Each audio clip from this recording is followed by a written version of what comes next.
አላህ ተናገረኝ ብሎ ራሱን የጻፈው ራሱን የተናገረው አልጻፈውም። በእርግጥ አላህ መጣ አላህ ነገረኝ እንደዚህ እያለ ያስተላልፍ ነበረ። ነገር ግን አላህ ስለሱ ስለመንገሩ ሌላ ሁለተኛ ወይም ሶስተኛ ወገን ስለሱ የመሰከረ የለም እንደ ክርስቶስ ማለት ነው። ራሱ አስተላለፈ፣ ራሱ ተነገረኝ አለ። ከዛ በኋላ ምን ተደረገ? ከ200 ዓመት በኋላ ሌሎቹ ሐዲሳትን መጻፍ ጀመሩ። ማን የጻፈው? እንደ እስልምና እንትን ናቸው እነዚህ ምንድነው ስኮላር ናቸው ተብሎ የሚገመቱ ሰዎች እነሱ በኋላ ከ200 ዓመት በኋላ እየጻፉ ዲቨሎፕ እያደረጉት መጡ።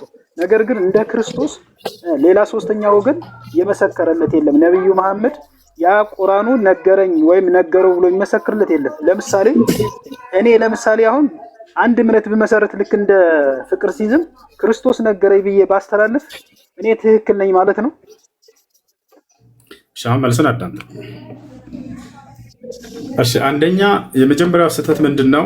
ከጊዜ በኋላ ሰዎች ከ200 ዓመት በኋላ ተነስተው ነው የጻፉት ያልከው ስህተት ነው። ቁርአን እና ሐዲስ የተጻፈው በዚያው ነብዩ ሰለላሁ ዐለይሂ ወሰለም ባሉበት ዘመን የተጻፈው። ማስረጃ ሰሃቦች ሲናገሩ ምን አሉ? ኩና ኑአሊፉ አልቁርአን ዐንደ ረሱሊላሂ ሰለላሁ ዐለይሂ ወሰለም አሉ። ከነብዩ መሐመድ ሰለላሁ ዐለይሂ ወሰለም ዘንድ ቁጭ ብለን ቁርአንን ስናዘጋጅ ስንጽፍ ነበር አሉ። ኩንቱ አክቱቡ ልወሕየ ሊረሱሊላሂ ሰለላሁ ዐለይሂ ወሰለም ይላል ዘይድ ብኑ ሳቢት የተባለው የነቢ ሰለላሁ ዐለይሂ ወሰለም ሰሓባ የእርሳቸው ተከታይ በዚያው በዘመናቸው ሲጽፍ እንደነበር ሲናገር ምን አለ? ከነቢዩ ሙሐመድ ሰለላሁ ዐለይሂ ወሰለም ዘንድ ቁጭ ብዬ ግልጠተ መለኮትን ራእይን ስጽፍላቸው ነበርኩ እያለ ተናገረ። ሌላም ምስክር አለው ይሄ ሰው እኔ ጽፌያለሁ ብሎ ዝም አንልም። ሌላም ምስክሮች የነቢ ሰለላሁ ዐለይሂ ወሰለም ታላቁ ተከታያቸው የእርሳቸው ምትክ የነበረው ከእርሳቸው እልፈት በኋላ አቡበክር ስዲቅ ረዲየላሁ ዐንሁ ይህ ሰሓባ ምን ይላል? አንተ ለዚ ኩንተ ተክቱቡ ልወሕየ ሊረሱሊላሂ ሰለላሁ ዐለይሂ ወሰለም አለ። ዘይድ ሆይ አንተ ነበርክ እኮ ለአላህ መልእክተኛ ግልጠተ መለኮትን ስትጽፍላቸው የነበርከው እያለ ይናገራል። ስለዚህ ነቢያችን ሰለላሁ ዐለይሂ ወሰለም በህይወት እያሉ ነው ቁርአንና ሐዲስ የተጻፉት። አንደኛ ይህን ከጨረስን ታዲያ ነቢዩ ሙሐመድ ሰለላሁ ዐለይሂ ወሰለም ለእርሳቸው ምስክር እንደው እርሳቸው ብቻ ናቸው ወይንስ ሌላ አብሯቸው የነበሩ አማኞች ግልጠተ መለኮቱ ሲመጣላቸው መልአኩ ገብርኤል ሲገለጥላቸው ምስክር አለ ወይ ሌላ የሚል የብዙዎች ጥያቄ ነው። አዎ ነቢዩ ሙሐመድ ሰለላሁ ዐለይሂ ወሰለም ጋር መልአኩ ገብርኤል ሲመጣ፣ መልአኩ ሚካኤል ሲመጣ ሌሎች የአይን እማኞች ምስክሮች ነበሩ። ምስክሮቹ 4 እንዳይመስሏችሁ በመቶ ሺዎች የሚቆጠሩ ምስክሮች ናቸው። ገብርኤል መጥቶ ሲመጣና ቃልን አስተላልፎ ሲሄድ ያዩት ነበር፣ ይሰሙት ነበር የአይን ምስክሮች ገብቷቸዋል። ከነዚያ መካከል ይህን ከዘገቡ መካከል ዑመር ብን አልኸጣብ የነቢ ሰለላሁ ዐለይሂ ወሰለም ሁለተኛ ምትካቸው ነበር። ከእርሳቸው በኋላ አቡበክር ስዲቅ፣ ከዚያ ዑመር ነበር። ይህ ሰው ሲናገር ከነቢ ሰለላሁ ዐለይሂ ወሰለም ዘንድ መጥቶ መልአኩ ገብርኤል ቃልን አስተላልፎ ሲሄድ ያዩት ነበረ ሰሓቦች። ልክ እንዲሁ ግልጠተ መለኮትን ማምጣት ብቻ ሳይሆን የመላእኮች ስራ ነቢያቶች በምድር ላይ በጠላት በሚጠቁ ጊዜ ሊገደሉ ሲሉ ሰዎቹ ገብርኤልን ያዩት ነበረ። ስለዚህ እንደውም የተሻለ የሚሆነው እነዚያ ያዩት ሰዎች ነበረ። አዳምጠኝ አንድ እስኪጨርስ ድረስ አዳምጥ። መልሱ አሁን ጥያቄው ምን ነበር? ማንም ምስክር የለውም ራሱ ነበር የሚለው ነው።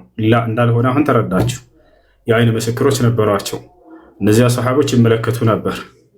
በጦርነት ጊዜ ከሃዲያኖች ነቢዩ ሰለላሁ ዐለይሂ ወሰለምን ለመግደል በሚረባረቡባቸው ጊዜ መልአኩ ገብርኤልና ሚካኤል ይመጡ ነበር። ከጎናቸው ከቀኝና ከግራ ቆመው ይጠብቋቸው ነበር። ይህንንም ነቢ ሰለላሁ ዐለይሂ ወሰለም እንደ አሁን ገብርኤል መጥቶ ጠበቀኝ ምናምን ብለው በራሳቸው ተናግረው ሳይሆን ያዩቸውና የአይን እማኝ የሆኑ ምስክሮች ናቸው የሚናገሩት። ሰዕድ ብን አቢ ወቃስ የተባለው ታላቁ ሰሓባ ረአይቱ ዐን የሚኒ ረሱሊላሂ ሰለላሁ ዐለይሂ ወሰለም ወዐን ሽማሊሂ ረጁለይኒ ወሁማ ጅብሪል ወሚካኤል ይላል። የውም እሑድ በእሁድ ጦርነት ጊዜ ከነቢ ሰለላሁ ዐለይሂ ወሰለም ቀኝና ግራ ጎን ነጫጭ ሰዎችን ነጫጭ ለበሱ በነጫጭ ፈረስ ላይ ከጎናቸው ቆመው ሲጠብቋቸውና ሲከላከሉላቸው ተመለከትኩኝ። እነርሱም ገብርኤልና ሚካኤል ናቸው ብሎ ቃል በቃል ይናገራል። አንዴ ላሳያችሁ በማስረጃ እንዲሆን ይሄ ነገር ማለት ነው። በማስረጃ እንዲሆንላችሁ ገብርኤልን ያዩና የመሰከሩ ከነቢዩ መሐመድ ሰለላሁ ዐለይሂ ወሰለም ውጭ ላሳያችሁ። ሲገለጥለት ማንም የለም ራሱ ነው ተገለጠልኝ ብሎ የተናገራቸው የሚለው ስህተት እንደሆነ እንድትረዱ። እሺ ያው እና ማስረጃ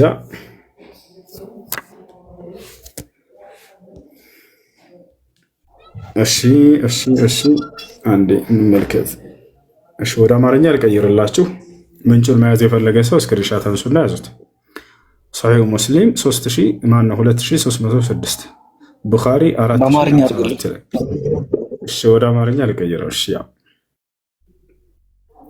ምን ይላል? በኡሁድ ቀን በኡሁድ ጦርነት ቀን ማለት ነው።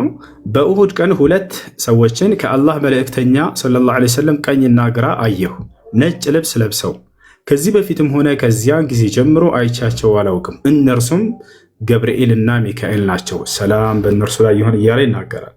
እና ስለዚህ ከነቢዩ ሰለላሁ ዐለይሂ ወሰለም ቀኝና ግራ ጎን ቆመው ከጠላት ይጠብቋቸው ነበር። ያ ቀን ሙስሊሞች በጦርነቱ ጊዜ የተሸነፉበት ቀን ከክርስትና የወሰደው ነው። ነብዩ መሐመድ ሲቀጥፍ ነው እንጂ ከክርስትና ላይ ገብርኤልና ሚካኤል በግና በግራ ቆመው አየው። እሺ ማንም ሰው እንዳይሰድበው ኮሜንት ላይ እሺ፣ ቃላቶችን ምረጡ ክርስቲያኖች፣ ይብቃችሁ በቃ። ይሄ መሳደብ ምናምን እናንተ እንድትማሩ ነው አለታ በስነ ምግባር ያን ሁሉ ሳናገርላችሁ የነበረው። ምናልባት ሰዎች ከዚህ በኋላ ይሄ የመሰዳደቡን መንገድ እንድተውት ዘንድ ነው። ገብታችኋል አይደል? ተውት ይሄ መንገድ። ይሄ አስቀያሚ ቃላቶችን አትናገሯቸው፣ አይጠቅምም። ለእኛም ለእናንተም ለሁሉም አይጠቅምም። ሙሐመድ ሲቀጥፍ ምናምን አይባል። ማስረጃ ያስገኛል። ከአያ ላይዋጠልህ ይችላል፣ ላትቀበለው ትችላለህ። እኔ አስገድጄ ተቀበል አልልህም፣ ግን የጠየቅከውን አሳያለሁ። ገብቶሃል አይደል? እና እንዲህ አይነት አስቀያሚ ቃላቶችን ተዋቸው፣ አይጠቅማቸውም። ትልልቆች ናቸው። በተለይ ስለ ሃይማኖት ከሆነ የምናወራው ጥንቃቄ ያስፈልጋል። ገብታችኋል ወይ? የምትድኑበት ነገር ነው ወይ የምትጠፉበት ነገር ነው። ስለዚህ አስተውላችሁ መርምሩ። አስተውላችሁ እውነቱን ለማግኘት ሞክሩ። ገብታችኋል አይደል?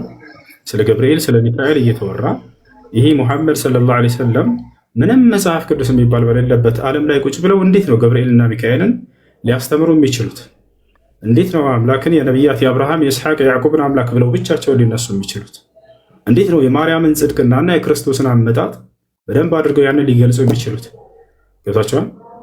ይሄን ቆም ብላችሁ አስቡ። ከጠየቃችሁ በኋላ መልሱን አዳምጡ፣ መርምሩ። ያኖች ለማንኛውም ቃላቶቻቸውን አስተካክሉ ስትጠይቁ ጊዜ እንትን በሉ። እሺ ወሬ ነው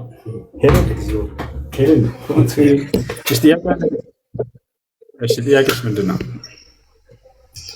ኦኬ እኔ ስለ መሐመድ ነው። መሐመድ እንደኛ ሰዎች ናቸው። ኦኬ ወረደ የምትሉት እንዴት ነው? አሁን መጽሐፍ የእናንተ መጽሐፍ ወረደ የምትሉት እንዴት ነው? ተገለጠ ማለት ነው? በህልም ነው የታየው? እንዴት ነው? ከወዴት ነው የተወረደው? ከሰማይ ነው የወረደው? እንዴት ነው የወረደው? በዛ ማለትም እሱ መጽሐፉን እንደዛ ብሎ ሲናገር ለሰዎች ነው ወይ የተናገረው? ወረደ ተብሎ እሱ አሁን በህልም ሌሊት ነው ያየው? በህልሙ ነው ያየው ወይስ ከሰማይ ነው ወረደ ያለው? ወይስ እንዴት ነው የተገለጠለት? እሺ በመንፈስ ቅዱስ ምሪት በመልአኩ ገብርኤል አማካኝነት ነው የወረደላቸው። ሲወርድ ጊዜ ከሰማይ ተጽፎ ዱብ ያለ ነገር ሳይሆን የተጻፈ ነገር መልአኩ ገብርኤል በቃል ያመጣላቸው፣ ከአምላክ ተቀብሎ ለእርሳቸው ያመጣላቸው። መለኮታዊ ራእይ የሚመጣው ለነቢያት በዚህ መንገድ ነው፣ በመንፈስ ቅዱስ ምሪት በመልአኩ ገብርኤል አማካኝነት ነውና ታዲያ ነቢዩ ሰለላሁ ዐለይሂ ወሰለም እንደቀደሙት ነቢያቶች ይህን መስፈርት በደንብ አድርገው አሟልተዋል። ቁርአን እንዴት እንደመጣ ሲነግረን ሱረቱል በቀራ ላይ ቃለ ሱብሓነሁ ወተዓላ ቁል መን ካነ ዐዱወን ሊጅብሪል ፈኢነሁ ነዘለሁ ዐላ ቀልቢከ ቢኢዝኒላሂ ሙሰድቀን ሊማ በይነ የደይህ ወሁደን ወቡሽራ ሊልሙእሚኒን ይላል። ይህን ቁርአን በልብህ ላይ መልአኩ ገብርኤል በአላህ ፍቃድ ከእርሱ ወደ አንተ አወረደው እያለ ይናገራል። በገብርኤል አማካኝነት ነው የመጣው። ገብርኤል ገና ሲገለጥላቸው ጊዜ ለነቢዩ ሙሐመድ ሰለላሁ ዐለይሂ ወሰለም ይህን ቃል ከአምላካቸው ዘንድ ሲያመጣላቸው እርሳቸውን አብሳሪው መልአክ መልእክተኛነታቸውን አብስሩ፣ ራሱን ማንነቱን ገልጡ፣ ያ ሙሐመድ አነ ጅብሪል ወአንተ ረሱሉላህ አላቸው። መጀመሪያ ሙሐመድ ሆይ እኔ ገብርኤል ነኝ፣ አንተ ደግሞ የአላህ መልእክተኛ ተደርገህ እነሆ ተመርጠሃል ብሎ አበሰራቸው። ከዚያ የመጀመሪያውንም የቁርአን ምዕራፍ ኢቅራ የሚለውን አወረደላቸው።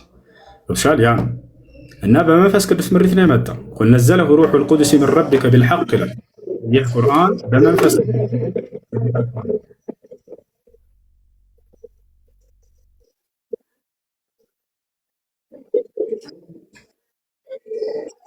ማለትም በቃላት ነው ገብርኤል መጥቶ እንደዚህ ነው አላህ ይሄ ነው ብሎ እንድጽፍ እንዴት ነው የተጻፈውና በቁርአን እስቲ እያነበብክ ይሄ እንደዚህ ብሎ አለ እንዴት ነው አሁን ወረደ ስትል ኦኬ ገብርኤልን ያናገራቸው ገብርኤል ሲያናገር እንዲህ ብለህ አስተምር ይሄ ነው እያለ እየነገረው ቁሞ እየነገረው ነው ማለትም እሱ ተኝቶ ነው ያናገረው በመንፈስ ወይስ ቁጭ ብሎ እንደዚህ ብሎ አናገረኝ ብሎ አለ አሁን እሱ መሐመድ ለእናንተ እንትን ብሎ ጽፎ አስረክቦ ሲሄድ ይሄንም ሁሉ ይናገራልና እንዴት ነው በምንድን ነው ያናገረው ወይም ይሄን ሁሉ ሲዘረዝርለት አላህ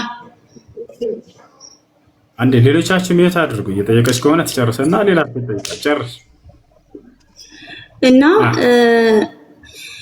አላህ ለገብርኤል ለመሐመድ ሲነግረው እንዴት አድርጎ አገላለጽ ማለት ያንን ሁሉ ሲዘረዝርለት እየዘረዘረለት ነው ቁጭ ብሎ እያዳመጠ ነው ተኝቶ ነው በህልሙ ነው የተናገረው ወይስ እንዴት አለው እስቲ እሱ ከመጽሐፋችሁ ካለ